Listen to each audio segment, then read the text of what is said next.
Hi friends, ബ്രൂത്ത കാട്ടേക്കിലേക്ക് എല്ലാവർക്കും സ്വാഗതം. നമ്മളിപ്പോൾ ഉള്ളത് കൊല്ലൂർ മൂകാംബികയിലാണ് കേട്ടോ. കൊല്ലൂർ മൂകാംബികയിൽ ഇന്ന് ഡിസംബർ 7-ാം തീയതി രാവിലെ 5:30 അപ്പോൾ ഇപ്പോഴത്തെ തണുപ്പ് നല്ല തണുപ്പാണ്. ഡിസംബർ ആയതുകൊണ്ട് തന്നെ ഒരു 20 ഡിഗ്രി തണുപ്പാണ് ഇപ്പോൾ ഇവിടെ ഉള്ളത്. 20 ഡിഗ്രിയാണ് ഇവിടുത്തെ ടെമ്പറേച്ചർ. അപ്പോൾ നമ്മളിപ്പോൾ അമ്പലത്തിൽ ഇന്നലെ വന്നു വൈകുന്നേരം തലേദിവസം വന്നു അമ്പലത്തിലേക്ക് പോയി. അപ്പോൾ അവിടേക്കും വീഡിയോ ഷൂട്ടിംഗ് ഒന്നും പറ്റില്ലാത്തതുകൊണ്ട് നമ്മൾ ചെയ്തിട്ടില്ല. അപ്പോൾ മെയിനായിട്ട് ഇവിടുന്ന് ഒരു ഓഫ് റോഡ് ട്രിപ്പാണുള്ളൂ. ഓഫ് റോഡ് ട്രിപ്പ് എന്ന് പറഞ്ഞു കഴിഞ്ഞാൽ നമ്മുടെ കുടജാദ്രിയിലേക്ക് ഉള്ളത്. അപ്പോൾ ഇവിടെ നിന്ന് ഒരു 5:30 സ്റ്റാർട്ട് ചെയ്യണമെന്നാണ് അവർ പറഞ്ഞത്. നമ്മൾ ഒരു ജീപ്പുകാരനെ വിളിച്ചിരുന്നു. അപ്പോൾ ആൾ പറഞ്ഞത് 5:30 സ്റ്റാർട്ട് ചെയ്യുന്നതാണ്. അപ്പോൾ അതിന് പോകാൻ നിൽക്കുകയാണ്. ഇവിടെ ഇപ്പോൾ ഈ സീസണിൽ കോവിഡ് പ്രോട്ടോക്കോളും പ്രശ്നങ്ങളും ഉള്ളതുകൊണ്ട് ഇപ്പോൾ നമ്മളൊന്ന് പാർട്ടി PCR എടുക്കേണ്ടതെന്ന് ചോദിച്ചിട്ട് അവർ. അപ്പോൾ അതുള്ളതുകൊണ്ടാണോ ഇനിയിപ്പോൾ ഈ സീസൺ അല്ലാത്തതുകൊണ്ടാണോ അല്ലെങ്കിൽ ഇവിടുത്തെ വിശേഷ ദിവസങ്ങളൊന്നും അല്ലാത്തതുകൊണ്ടായിരിക്കും ഇവിടെ തിരക്കോ കാര്യങ്ങളൊന്നുമില്ല. ഞങ്ങളിവിടെ വന്നപ്പോൾ തന്നെ ഈ കാണുന്ന ഇവിടെ വന്ന് നമ്മൾ മെയിൻ ഈ വഴി കൂടി എൻട്രൻസിൽ കൂടി വന്ന് ഇവിടെ നിന്നപ്പോൾ തന്നെ ഒരാൾ ചാടി വീണ് റൂം വേണമെന്ന് ചോദിച്ചാൽ അങ്ങനെ കയറി. ഇവിടെ നോൺ AC റൂമുകളൊക്കെ ഉണ്ട്. പക്ഷേ നമുക്ക് തണുപ്പുള്ള ചൂടൊന്നും ഇല്ലാത്തതുകൊണ്ട് നമ്മൾ നോൺ AC റൂം എടുത്തത് വെറും 450 രൂപ ഉള്ളൂ കേട്ടോ റൂമിന്. അപ്പോൾ ഈ സമയത്ത് വന്നായിരിക്കും ഏറ്റവും നല്ലത്. ഇനിയിപ്പോൾ ഈ RT-PCR കാര്യങ്ങളൊക്കെ വേണമെന്നാണെന്ന് പറയുന്നത് കർണാടകയ്ക്ക് വരാൻ ഇനി ആളില്ലാത്ത. അതോ ഇനി ഓഫ് സീസൺ ആണോ എന്ന് എനിക്ക് കറക്റ്റായിട്ട് അറിയില്ല. പക്ഷേ ഞാൻ ആദ്യമായിട്ട് തന്നെയാണ്. അപ്പോൾ സംഭവം അങ്ങനെയാണ്. അപ്പോൾ ഇപ്പോൾ നമ്മൾ രാവിലെ 5:30 പോയാലുള്ള ഗുണമെന്ന് വെച്ചാൽ അവിടെ പാസ് എടുക്കണം. എൻട്രി ഉണ്ട്, അവിടെ ഫോറസ്റ്റിൻ്റെ എൻട്രി ഉണ്ട്, പാസ് എടുക്കണം. അപ്പോൾ പാസ് എടുക്കേണ്ട വേണ്ടിയിട്ട് അവർ പറഞ്ഞത് ആദ്യമേ ചെന്ന് കഴിഞ്ഞാൽ വണ്ടികൾ അധികം ഉണ്ടാവില്ല. എനിക്കൊന്നും ഈ സമയത്ത് ഉണ്ടാവാൻ സാധ്യതയില്ല, എന്നാലും കുറവായിരിക്കും. അപ്പോൾ പെട്ടെന്ന് പോയിട്ട് അവിടെ 2 മണിക്കൂറോളം മുകളിൽ ചെന്നാലും നമുക്ക് വേണം. കാരണം നടന്നു പോകാണ്ട് 2 കിലോമീറ്റർ. അപ്പോൾ അത് വേണ്ടി വരും. അപ്പോൾ ഒരു നേരത്തെ മാക്സിമം പോവാം. പിന്നെ ഭയങ്കര വെയിലാണ്. ഡിസംബർ ആണെന്നിട്ടല്ല, ഭയങ്കര ചൂടുണ്ട് വെയിലിന്. അപ്പോൾ അവിടെ പോയിട്ട് തിരിച്ചു വരാനുള്ള സമയം കണക്കൂട്ടി 5:30 ഇറങ്ങാൻ പറഞ്ഞു. അപ്പോൾ ഞങ്ങൾ ഫാമിലി ആയിട്ടാണ് ഞങ്ങൾ വന്നിട്ടുണ്ട്. അപ്പോൾ നമുക്ക് എന്തായാലും ഇനിയിപ്പോൾ ജീപ്പ് വന്നിട്ട് പോയി നോക്കാം. അപ്പം നമുക്ക് പോകാനുള്ള ജീപ്പ് ഇതേ അവിടെ വന്ന് നടക്കുന്നുണ്ട്. ഞങ്ങളെല്ലാം റെഡി ആയിട്ടൊക്കെയാണ് ചായ കുടിച്ചിട്ട്. ഇത് ഇവിടെ ഈ സമയത്ത് ഈ ഒരു ചായക്കട മാത്രമേ തുറന്നിട്ടുള്ളൂ കേട്ടോ, വേറെ ഒന്നും തുറന്നു തുടങ്ങിയിട്ടില്ല. അപ്പോൾ നമുക്കിനി എന്തായാലും അതിൽ കയറി പോവാം. അപ്പോൾ ഒരു 6 മണിയൊക്കെ ആകുമ്പോഴത്തേക്കും ചെക്ക് പോസ്റ്റിൽ എത്തുമെന്ന് പറഞ്ഞത്. അപ്പോൾ അവിടെ നിന്ന് മിക്കവാറും ഇത്തിരി നേരമൊക്കെ വിളിക്കായിരിക്കും. എന്തായാലും ഇവിടെ ഇടയ്ക്ക് ഒരു സ്ഥലത്ത് നിർത്തിയതാണ്. അതുകൊണ്ട് നേരം വെളുത്ത് തുടങ്ങിയിട്ടാണ്. അപ്പോൾ ഇവിടെ അവസാനം ഇനിയിപ്പോൾ അങ്ങോട്ട് പോയി കഴിഞ്ഞാൽ ഭക്ഷണമൊന്നും കിട്ടില്ല. അപ്പോൾ ഇവിടെ കുറച്ച് ഹോട്ടലും കാര്യങ്ങളൊക്കെ ഉണ്ട്. അപ്പോൾ നമുക്ക് വേണമെങ്കിൽ ഇവിടെ നിന്ന് എന്തെങ്കിലും കഴിച്ചിട്ടൊക്കെ തുടരാം. ഇതാണ് ഫോറസ്റ്റ് ചെക്ക് പോസ്റ്റ്. നമുക്കിവിടെ പാസ് എടുക്കണം. ഇവിടെ എത്ര രൂപ ചോദിച്ചു.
നല്ല ഹെവി ഓഫ് റോഡാണ് കേട്ടോ. അത് നോക്കിയേ, നമ്മുടെ ജീപ്പ് പുലിക്കൂട്ടം കിടന്ന് നല്ല അടിപൊളിയായിട്ട് വന്നിട്ടുണ്ട്.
ഇവിടെ 1-2 അമ്പലമുണ്ട്, പിന്നെ അതിൻ്റെ അപ്പുറത്തുണ്ട്. പിന്നെ ഒരു 1.5 കിലോമീറ്ററോളം നടന്നു കഴിഞ്ഞാലാണ് ഇനി ശങ്കരാചാര്യർ തപസ് ചെയ്ത സ്ഥലത്തേക്ക് എത്താൻ പറ്റുന്നത്. ആ ദേവി ദാരികനെ കൊന്ന് ശൂരാണ്. അത് വർഷങ്ങളായിട്ടിരിക്കുന്നതാണ്, അത് ഒരുമ്പോലും എടുത്തിട്ടില്ല കേട്ടോ. 2400 വർഷമായെന്നാണ് പറയണത് ഈ ഒരു നിൽക്കുന്ന ഒരു ഇരുമ്പിൻ്റെ തൂണ് നിൽക്കുന്നത്. ഇനി നമുക്ക് മുകളിലേക്ക് നടക്കാം. ഇതിപ്പോ ഞാൻ ഈ സ്ഥലം അറിയണ തന്നെ പണ്ടൊരു കുടജാദ്രിയിൽ കുട ചൂടുവാന്ന് പറഞ്ഞിട്ട് പാട്ടുണ്ട്, അത് കണ്ടപ്പോഴാണ് കേൾക്കണം തന്നെ. അത് കഴിഞ്ഞ് നമ്മുടെ അരവിന്ദൻ്റെ അതിഥികൾ സിനിമ കണ്ടാൽ മതി, ഏതാണ്ട് ഇതിനെക്കുറിച്ചുള്ള ഫുള്ള് ഒരു പിക്ചർ കിട്ടും.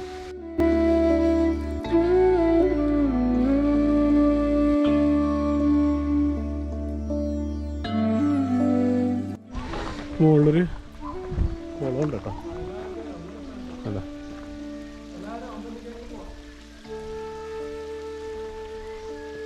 ഇനി നമുക്ക് ഇതേ വഴി അങ്ങോട്ട് നടന്നു പോകണം. ഇതുണ്ടാ ഈ കല്ലൊക്കെ ഇരുമ്പയിലാണ് കേട്ടോ. ഇവിടെ ഏറ്റവും കൂടുതൽ ഇരുമ്പയിലുള്ളല്ലേ?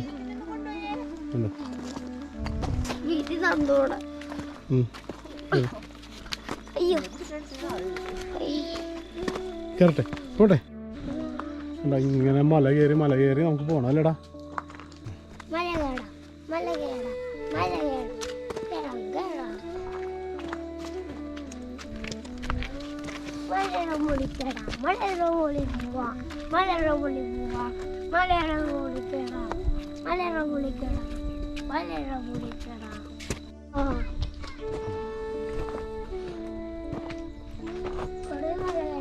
വെയിൽ വേണ്ട, വെയിൽ വേണ്ട. എന്താ ഇവിടെ നല്ല രസമുണ്ടോ വന്ന് കഴിഞ്ഞ് കഴിഞ്ഞാൽ. അമ്മേ, ഇത്തിരിയൊക്കെ ബുദ്ധിമുട്ടിയാലും കാണാൻ നല്ലൊരു സ്ഥലം കിട്ടും. അപ്പം ഈ ഒരു സമയത്ത് തന്നെ ആയിരിക്കട്ടെ ഏറ്റവും നല്ലത്. ചൂട് കുറവാണ്, പിന്നെ നല്ല മഴയുണ്ടെങ്കിൽ കയറാൻ ബുദ്ധിമുട്ട്, ഓഫ് റോഡും നല്ല രസമായിരിക്കും എന്ന് പറഞ്ഞത്. പക്ഷെ നമുക്ക് ഈ കുട്ടികളൊക്കെ ഉള്ള കാരണം ഈ സമയമാണ് നല്ലത്. എന്തായാലും മഴയില്ല, അതൊരു ഭാഗ്യമായി.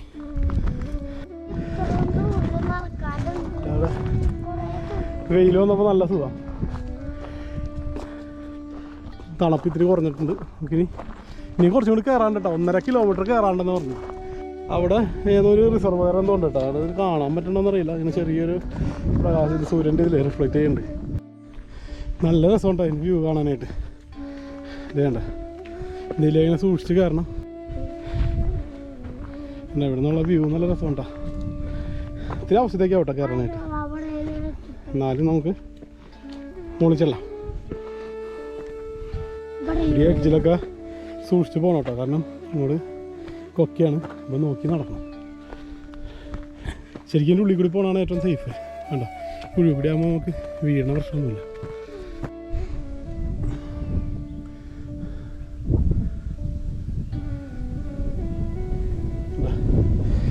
ആഹാ, നല്ല തണുത്ത കാറ്റ്, വെയിൽ കൊള്ളാം അല്ലേടാ.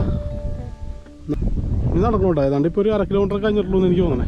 നമ്മളിത് അവിടെ കാണുന്ന വഴിയിലെത്തണം. എനിക്ക് ആ കുന്നിൻ്റെ മുകളിലായിരിക്കുള്ളൂ ഈ പറഞ്ഞ സ്ഥലം. പിന്നെ കുറച്ച് കയറ്റം കയറി കഴിഞ്ഞാൽ പിന്നെ നിരപ്പായ സ്ഥലം കേട്ടോ. അപ്പോൾ ഇങ്ങനെ നടന്ന് ഇവിടെ മുകളിൽ എത്തിക്കഴിഞ്ഞാൽ നമുക്ക് കുറേ കാര്യങ്ങളൊക്കെ കാണാം. രാവിലെ നടന്ന് അവിടെ എത്തി. ഞങ്ങൾ പിന്നെ പതുക്കെ നടക്കുന്നുള്ളൂ അല്ലേടാ മോനെ?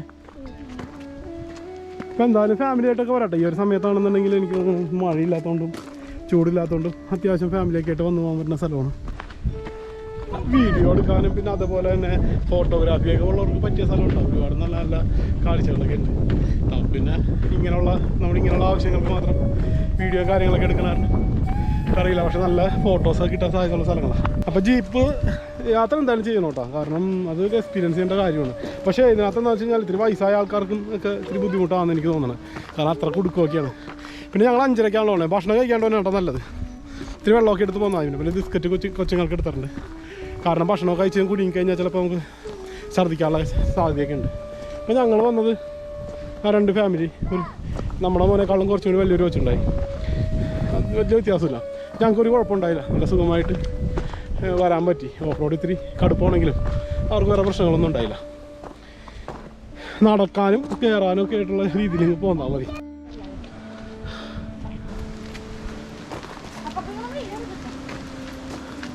അല്ല നല്ല കാറ്റും നല്ല ശബ്ദവും കാടിൻ്റെതായ എല്ലാ പ്രതീതികളും നോക്കി. അവിടെ നല്ല കാറ്റടിക്കുന്ന ശബ്ദം കേൾക്കുന്നുണ്ട്. അപ്പോൾ കൊള്ളാം. മഴയില്ലെന്നുണ്ടെങ്കിൽ നല്ല മഴയത്ത് വന്നിട്ട് കാര്യമില്ല കേട്ടോ ഞാൻ നോക്കിയിട്ട്. കാരണം ഓഫ് റോഡും ഭയങ്കര ഹെവിയായിരിക്കും. പിന്നെ അതേപോലെ തന്നെ ഇവിടെയൊക്കെ കയറാനും ബുദ്ധിമുട്ടായിരിക്കും. പിന്നെ ഫോറസ്റ്റിൽ ഇതൊന്നും കൊണ്ടുവരുന്നിട്ട് നമ്മുടെ പ്ലാസ്റ്റിക് ഒന്നും എടുക്കാൻ പാടില്ല. ഇത് ഇവിടെ കണ്ട വേസ്റ്റ് ഇടാനായിട്ടുള്ള ബിന്നും കാര്യങ്ങളൊക്കെ വെച്ചിട്ടുണ്ട്. അതൊക്കെ പക്കയുണ്ടോ നമ്മുടെ നാട്ടിൽ പോയിട്ടൊരു എല്ലാവരും വലിച്ചെറിയുന്നുണ്ട്. പക്ഷേ ഇവിടെ ഇതിങ്ങനെ ഒരു ബിന്നുള്ളപ്പോൾ നമ്മൾ എന്ത് ചെയ്യും, അതവിടെ ഇടും. അല്ല ഇവിടെ നിന്ന് ഇത്തിരി ഇങ്ങനെ വെള്ളമൊക്കെ ഒഴുകി ആകെ എനിക്കൊരു മഴ കഴിഞ്ഞതിൻ്റെ ആയിരിക്കും. നല്ല കല്ലൊക്കെ ആയിട്ട് കിടക്കുന്നുണ്ട്. സൂക്ഷിച്ച് കാരണം നമ്മൾ ഏതാണ്ട് മുകളിലെത്തിയിട്ടാ. ഇനിയിപ്പോൾ വലിയ ദൂരം ഉണ്ടെന്ന് തോന്നുന്നു.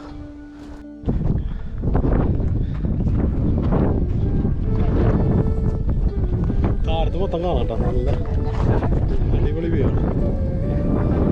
നീ പോണത് അവരങ്ങ് ദൂരെ പോകുന്നുണ്ട്. ഇത് നടക്കാം. ഇപ്പുറത്തേക്ക് നല്ലേ താഴ്വാരം ഉണ്ടോ? ഇതേണ്ട ശ്രദ്ധിച്ച് നോക്കണം. ഇത് ഉണ്ടോ ഭയങ്കര ഡീപ്പാണ്. നമ്മുടെ സാധാരണ നമ്മുടെ ടൂറിസ്റ്റ് പ്ലേസിലെ പോലെ ബാരിക്കേഡോ കാര്യങ്ങളൊന്നുമില്ല. ഇവിടുത്തെ പ്ലെയിനായിട്ട് കിടക്കുന്നത്. ഇതാണ് ഈ സമയമാണ് ഏറ്റവും നല്ലത്. തണുപ്പുണ്ടാവും. അല്ലെങ്കിൽ ഓരോന്നോ രാവിലെ തന്നെ കയറിപ്പോണ്ടെന്ന് പറഞ്ഞാൽ, അല്ലെങ്കിൽ വെയിലായി കഴിഞ്ഞാൽ ഭയങ്കര ചൂടായിരിക്കും. ഇങ്ങനെ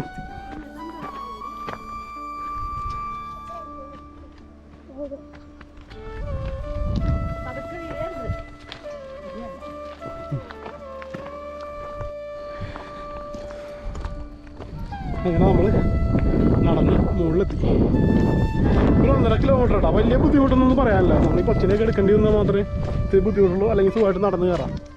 കണ്ട അതാണ് ശങ്കരാചാര്യ തപസ് ചെയ്ത സർവജ്ഞ വീട്. ഈ സർവജ്ഞ വീടെന്ന് പറഞ്ഞത് നമ്മുടെ വിനീത് ശ്രീനിവാസൻ പറഞ്ഞുള്ള അറിവാണ് കേട്ടോ. എനിക്കറിയില്ലായിരുന്നു. ഞാൻ ആദ്യമായിട്ടാണ് അത് കേട്ടത്.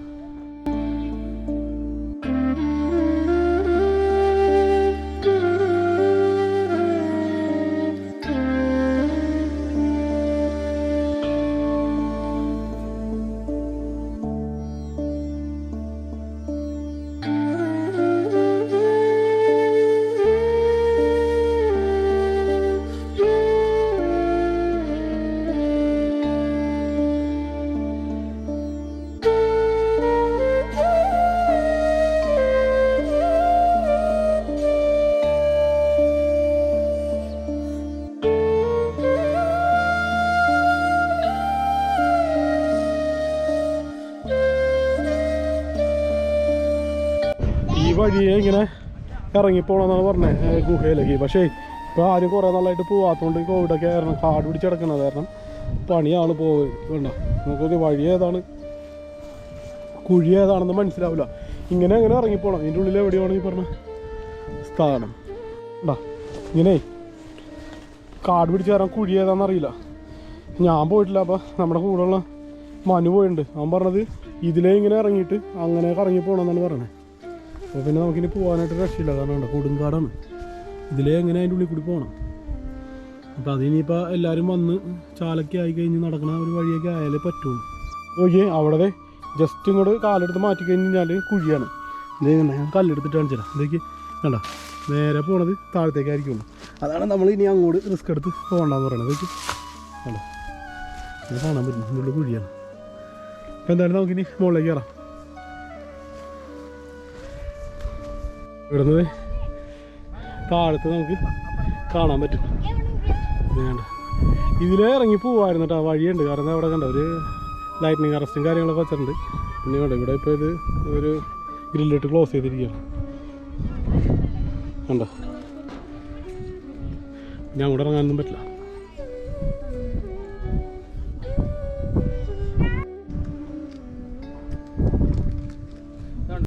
ഇത് കണ്ടോ ഇതിൻ്റെ ആൾട്ടിറ്റ്യൂഡ് ഇവിടെ കാണിക്കുന്നുണ്ട്. 1273 മീറ്റർ എലിവേഷൻ. കണ്ടോ 1272. Pressure 869 HP. കണ്ട ഇതിനകത്തെല്ലാം കാണിക്കണം കേട്ടോ. ഇത് കണ്ട വെസ്റ്റ് പടിഞ്ഞാറ് ഭാഗം ഉണ്ടാകുന്നത് നമ്മുടെ നമ്പറിരിക്കുന്ന പൊസിഷൻ പടിഞ്ഞാറാണ്. ഇതിനകത്ത് കറക്റ്റായിട്ട് കാണിക്കുന്നത് 293 ഡിഗ്രി എന്നൊക്കെ.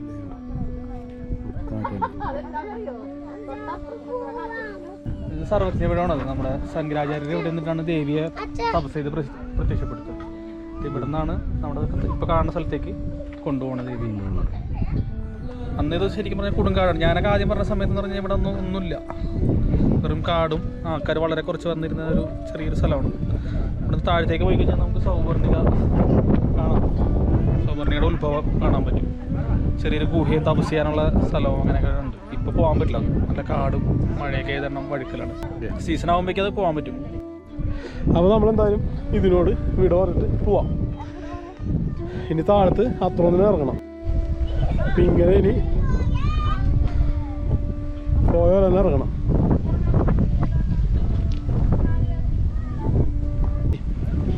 ഇത് ഒരു ട്രിപ്പ് ഇതിൻ്റെ ഒരു ഗുണം എന്താണെന്ന് വെച്ച് കഴിഞ്ഞാൽ നമുക്ക് ഇപ്പോൾ എറണാകുളത്ത് നിന്നാണെന്നുണ്ടെങ്കിൽ നമ്മൾ മംഗലാപുരം, ഉടുപ്പി, പിന്നെ നേരെ കൊല്ലൂർ അങ്ങനെയാണ്. അപ്പം നല്ല അടിപൊളി വഴിയാണ്. നല്ല സ്പീഡ് ഡ്രൈവിങ് വേണമെന്നുണ്ടെങ്കിൽ അദ്ദേഹം ഡ്രൈവിങ് ആസ്വദിച്ച് പോകാൻ നല്ല ഹൈവേ കേട്ടോ, ഒരു കുഴി പോലും ഇല്ലാത്ത നല്ല ഹൈവേ കർണാടകയിലേക്ക് കയറി അടിപൊളി വഴിയാണ്. അപ്പോൾ അത് കിട്ടും. പിന്നെ അതേമാതിരി തന്നെ ഹൈ റേഞ്ച് റൂട്ട് അത്യാവശ്യം അത് കിട്ടുന്നുണ്ട്. പിന്നെ ഇതുപോലെ തന്നെ ഓഫ് റോഡ് ഇത് പിന്നെ അത്യാവശ്യം ട്രെക്കിങ് നടക്കാം. അപ്പോൾ ഇതെല്ലാം കൂടി മിക്സഡ് ആയിട്ടുള്ള ഒരു ട്രിപ്പാണിത്. അപ്പോൾ അതൊരു ഗുണമാണ്. കാരണം എന്താണെന്ന് വെച്ച് കഴിഞ്ഞാൽ എല്ലാം ഒറ്റ ട്രിപ്പിൽ തന്നെ നമുക്ക് ഇതെല്ലാം, ചില ആൾക്കാർക്ക് നടന്നു കയറാൻ താല്പര്യം ഉണ്ടാവും, ഇതുപോലെ മല കാര്യങ്ങളൊക്കെ നടന്നു കയറാൻ താല്പര്യം ഉണ്ടാവും. ചില ആൾക്കാർക്ക് ഓഫ് റോഡ് ഭയങ്കര ഇഷ്ടമുണ്ടാവും, ചില ആൾക്കാർക്ക് സാധാരണ ഡ്രൈവ് ആയിരിക്കും ഇഷ്ടം, ചിലർക്ക് ഹൈ റേഞ്ച് ആയിരിക്കും. അപ്പോൾ ഇതെല്ലാ കാറ്റഗറിയും ഒരൊറ്റ ട്രിപ്പിൽ കിട്ടുന്ന ഒരു സ്ഥലമാണിത്. വേറെ എവിടെ പോയി കഴിഞ്ഞാലും നമുക്ക് അങ്ങനെ കിട്ടിക്കൊള്ളുന്നില്ല. പിന്നെ അത്യാവശ്യം നമുക്ക് ആത്മീയതയും ഭക്തിമാർഗവും അതും കിട്ടും. അപ്പോൾ കുടജാദ്രി മീൻസ് നമ്മുടെ മൂകാംബിക അമ്പലത്തിൽ വന്നു കഴിഞ്ഞാൽ കുടജാദ്രി ഒരിക്കലും വരാതിരിക്കരുത്. കാരണം അതാണ് അതിൻ്റെ മെയിൻ ഒരു ഹൈലൈറ്റ് തന്നെ. അപ്പോൾ ഈ ഒരു സമയം നോക്കി വന്നു കഴിഞ്ഞാൽ ഇതൊക്കെ ആസ്വദിച്ച് പോവാം. പിന്നെ നമ്മുടെ ജീവിതത്തിൽ ഒരിക്കലൊക്കെ ഒരു പ്രാവശ്യമെങ്കിലും വരേണ്ട സ്ഥലങ്ങളാണ് ഇതൊക്കെ, നമുക്ക് കാണാൻ വേണ്ടിയിട്ടാണ് ഇവിടെ ഉള്ളത്. അപ്പോൾ വരിക. അപ്പോൾ നമുക്ക് അവിടെ നിന്ന് വരുമ്പോൾ എന്ന് പറഞ്ഞു കഴിഞ്ഞാൽ ഇപ്പോഴത്തെ കണ്ടീഷനിൽ കേട്ടോ, അതായത് ഡിസംബർ, അതായത് ഈ പ്രോട്ടോക്കോൾ പ്രകാരം നമുക്ക് RT-PCR ചോദിച്ചു. അപ്പോൾ ഞങ്ങളെല്ലാവരും RT-PCR എടുത്തിരുന്നു. 2 വാക്സിനേഷൻ കഴിഞ്ഞിരുന്നവരാണ്. പക്ഷേ അവിടെ വന്നു കഴിഞ്ഞപ്പോഴുള്ള അവസ്ഥ എന്ന് വെച്ച് കഴിഞ്ഞാൽ നമ്മളെ പേപ്പർ, അതായത് നിങ്ങൾ എവിടെ പോകണം RT-PCR ഒരു പേപ്പറിലാക്കി എടുക്കണം, ഫോണിലൊന്നും എടുക്കരുത്. കാരണം ഈ പേപ്പർ കണ്ടപ്പോൾ തന്നെ അവർ ആകെ ഒരു പേപ്പറേ നോക്കിയുള്ളൂ, ബാക്കിയുള്ളവരെ നോക്കില്ല എന്നുള്ളതാണ് സത്യം പറഞ്ഞു കഴിഞ്ഞാൽ. ഒരാളെടുത്തിട്ട് ബാക്കി വെറുതെ അതിൻ്റെ ഫോട്ടോസ്റ്റാറ്റ് കോപ്പി ആണെങ്കിൽ പോലും മേ ബി ചിലപ്പോൾ അത് ചോദിക്കില്ലായിരുന്നു. അപ്പോൾ അങ്ങനെ ഒരു കാര്യമുണ്ട്. അപ്പോൾ അതങ്ങനെ ശ്രദ്ധിച്ചാൽ മതി. എൻ്റെ RT-PCR വേണം കേട്ടോ. തമിഴ്നാടിന് അത് വേണ്ട, പക്ഷേ ഇതിന് വേണം. അവർ ചോദിക്കുന്നുണ്ട്, ഞങ്ങളെടുക്കാൻ ചോദിച്ചു. പലരും പിന്നെ ട്രെയിനിന് പറഞ്ഞ 1-2 പേര് വിളിച്ചിട്ടുണ്ടായി. അപ്പോൾ ഒരു ട്രെയിനിന് വരുമ്പോൾ ചോദിക്കണമെന്ന് പറഞ്ഞു. അപ്പോൾ അത് ശ്രദ്ധിച്ചോളാം. അപ്പോൾ ഇതൊക്കെയാണ് ഈ ഒരു ട്രിപ്പിൻ്റെ. അപ്പോൾ ഇപ്പോഴത്തെ ഒരു കണ്ടീഷനിൽ നമ്മുടെ ചിലവ് പോയി കഴിഞ്ഞാൽ ഡീസലിൻ്റെ പൈസയൊക്കെ വെച്ചിട്ട് ചിലവുണ്ട്. ഇപ്പോൾ നമുക്ക് അവിടെ നിന്നൊരു 580 കിലോമീറ്ററോളം ഒക്കെ വരുന്നുണ്ട്. 580-600 അടുപ്പിച്ച് വന്നു. അപ്പോൾ അത് ഡീസൽ വണ്ടിയായിരുന്നു, ഡിസയറാണ്. അതിൻ്റെ ഒരു 10-20 കിലോമീറ്റർ മൈലേജ് വെച്ച് കിട്ടുന്നതിൻ്റെ പേരിൽ വലിയ കുഴപ്പമുണ്ടായില്ല. പിന്നെ നമ്മുടെ വണ്ടി സെന്നായിരുന്നെന്നുണ്ടെങ്കിലും കുഴപ്പമുണ്ടാവില്ലായിരുന്നു. പക്ഷെ അത് ഇപ്പോൾ നമുക്ക് ഫാമിലി ട്രിപ്പ് പറ്റില്ല. പിന്നെ അതേപോലെ തന്നെ LPGക്ക് പൈസ കുറവായിരുന്നെങ്കിൽ സുഖമായിട്ട് പോയിട്ടുണ്ടായിരുന്നു. രാമചന്ദ്രൻ ട്രിപ്പിനൊക്കെ ആകെ 32 രൂപയ്ക്ക് LPGക്ക് വില ഉണ്ടായിരുന്നുള്ളൂ. ഇപ്പോഴാണ് കൂടിയേക്കുന്നത്. ആ സമയത്തൊക്കെ നിസ്സാര പൈസ വരുള്ളൂ. തിരിച്ചിറങ്ങുന്ന സമയമായപ്പോഴത്തേക്കും ഇത് ശരിക്കും ലൈറ്റ് വന്നത് കേട്ടോ. നോക്കി എന്ത് ഭംഗിയാന്ന് നോക്കിയിട്ട് കാണാം.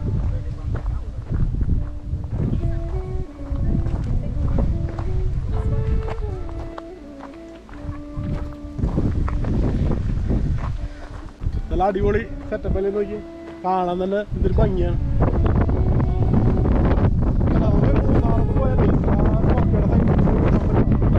കാറ്റാണ്, കാറ്റ്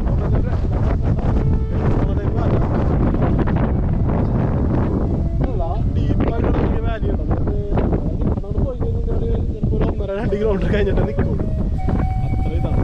മരങ്ങളൊക്കെ മരൂര് ഒരുപാട് യാത്ര ചെയ്ത് പറ്റുമല്ലോ. അപ്പോൾ ആള് പറഞ്ഞതേ ഈ മരങ്ങളൊക്കെ കാറ്റടിച്ചാണ് ചെറുതായി നിൽക്കുന്നത്, അല്ലെങ്കിൽ ഭയങ്കര വലുതായി പോകും. നമ്മുടെ എന്നാലും കൊള്ളാം. ഇപ്പം നമ്മൾ ഇനി ഇപ്പോൾ കോവിഡും പ്രശ്നങ്ങളൊക്കെ കഴിഞ്ഞാൽ ഇനി നമ്മൾ കണ്ടമാന യാത്രകളൊക്കെ ചെയ്യും. നമ്മൾ ഒരുപാട് രാമേശ്വരം മൗണ്ടിന് അടുത്ത് നമുക്കൊന്ന് നമ്മുടെ സെന്നർ ഇറങ്ങിക്കഴിഞ്ഞാലേ നമ്മുടെ ബ്രൂത്ത പണിക്കിട്ടേക്കാണല്ലോ. അത് കഴിഞ്ഞ് കഴിഞ്ഞാൽ പണി വെറുതെ ഉണ്ടാക്കിയ പണികളാണ്. അപ്പോൾ അതൊന്ന് ശരിയാക്കി കഴിഞ്ഞാൽ നമുക്ക് രാമേശ്വരം പോവാം. രാമേശ്വരം ഇതുപോലെ കുറേ വീഡിയോസും കാര്യങ്ങളൊക്കെ ഉണ്ടെന്നുണ്ടെങ്കിലും അവിടെ പോകേണ്ടടുത്തൊന്നും പോയി ആരും ഒരു വീഡിയോ എടുത്തിട്ടില്ല എന്ന് എനിക്ക് തോന്നുന്നു. കാരണം ഞങ്ങൾ പോകുമ്പോൾ എങ്ങനെയാണെന്ന് വെച്ച് കഴിഞ്ഞാലേ വെറുതെ പോയിക്കൊണ്ട് ഏതെങ്കിലും കാണുന്ന വഴിയും മണലിൽ കൂടെയൊക്കെ കയറി വണ്ടി ഓടിക്കും. അങ്ങനെ പോയിട്ട് കാണുന്ന കുറേ സ്ഥലങ്ങളുണ്ട്. അതൊന്നും സാധാരണ ആൾക്കാർ പോകുന്ന സ്ഥലങ്ങളല്ല. അപ്പോൾ നമുക്ക് രാമേശ്വരം പോകുമ്പോൾ അങ്ങനെയുള്ള സ്ഥലങ്ങളൊക്കെ പോയിട്ട് വീഡിയോ എടുക്കാൻ ഇപ്പോൾ തൊട്ട് യാത്രകൾ തുടങ്ങാം. വേറെ വലിയ കുഴപ്പങ്ങളൊന്നുമില്ലല്ലോ ഒമിക്രോൺ വന്നില്ലെങ്കിൽ.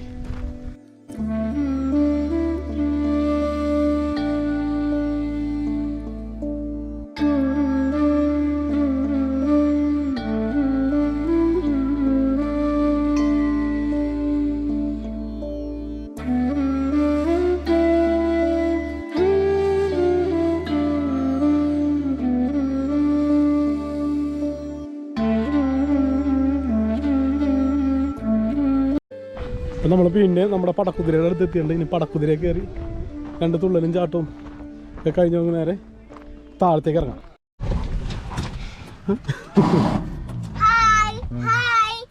അതായത് നമ്മളെ തിരിച്ചു പോകണം. വീണ്ടും ഓഫ് റോഡ്.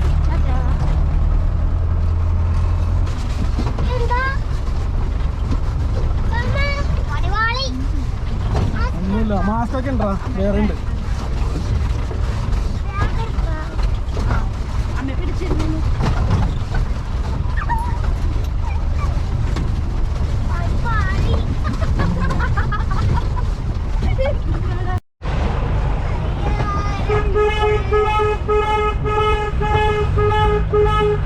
അതെ, അവര് തിരിച്ചു കയറി പോണ.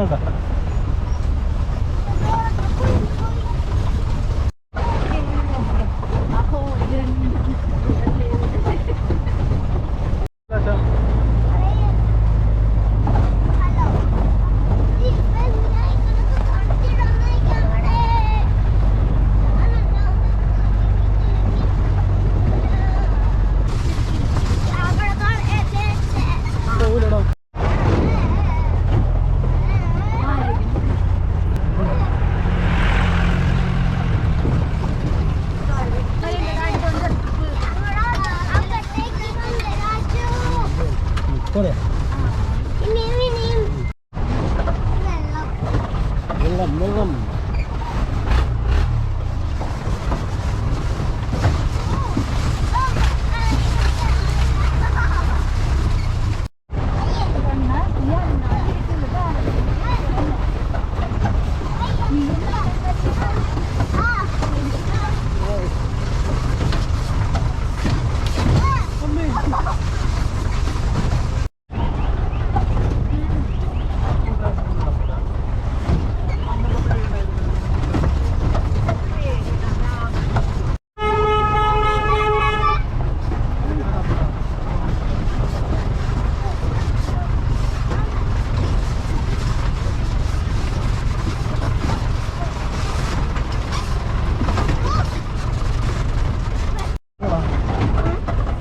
പൊളിഞ്ഞു.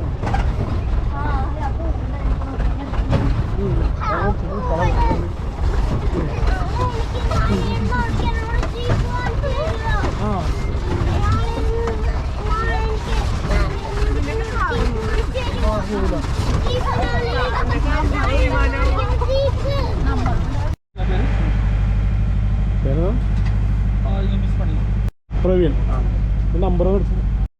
അപ്പോൾ നമ്മൾ ഓഫ് റോഡൊക്കെ കഴിഞ്ഞത് വന്നിട്ടുണ്ട്. അപ്പോൾ ആളുടെ പേര് പ്രവീൺ എന്നാണ്. ആളുടെ ഫോൺ നമ്പറും കാര്യങ്ങളൊക്കെ ഡിസ്ക്രിപ്ഷനിൽ ഇട്ടേക്കാം. എന്തെങ്കിലും ആവശ്യമുണ്ടെങ്കിൽ ഒന്ന് വിളിച്ചാൽ മതി. 3200 രൂപ ചാർജ് ആയിരുന്നു. അടിപൊളി ട്രിപ്പായിരുന്നു.